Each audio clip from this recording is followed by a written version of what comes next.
नमस्कार. स्वराज्य मराठीमध्ये आपले स्वागत. पाहूया सविस्तर बातमी. चालू असतील जरा पाहुण्यावर लक्ष ठेवा.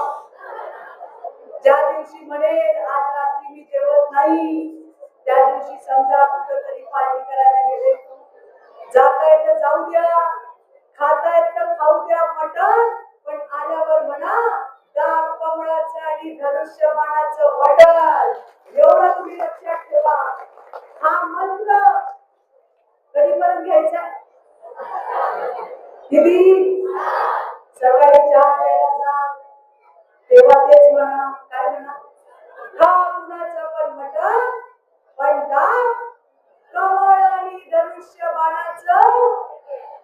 त्यामुळे ज्या दिवशी निवडणूक आहे त्याच्या डोक्यात असेल मटण, पण त्याला दिसेल कमळ आणि धनुष्य बाणाचं.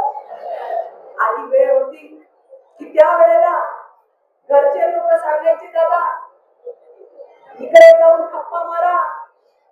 आता घरची लक्ष्मी सांगते आणि या दुनियेमध्ये असा एकही नवरा नाही आहे का कोण जो बायकोचं ऐकत नाही? आहे का असा कोण? असा एकही नवरा नाही जो बायकोचं ऐकत नाही. जो नवरा बायकोचं ऐकेल तो हमेशा फायद्यामध्ये असेल. असेल का नाही?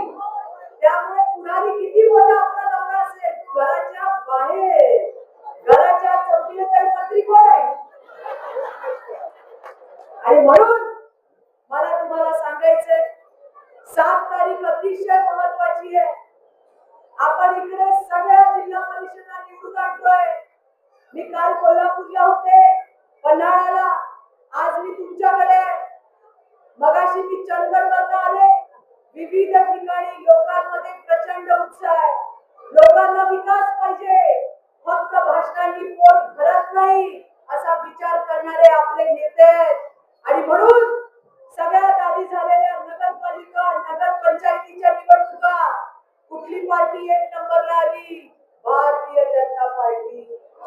नगरपालिकेनंतर महानगरपालिका 1 नंबरला आली भारतीय जनता पार्टी. आता इकडे आपण युतीमध्ये आहोत. जिल्हा परिषदेमध्ये सुद्धा आपल्या युतीचा मोठ्या प्रमाणामध्ये विजय होणार आहे. माझ्या बहिणींनो, या विकासाच्या प्रवाहात, या विजयाच्या प्रवाहात तुम्ही सगळेजण त्या ठिकाणी सहभागी व्हा असं आपल्याला आवाहन करते आणि आपल्या सगळ्यांची रजा घेते.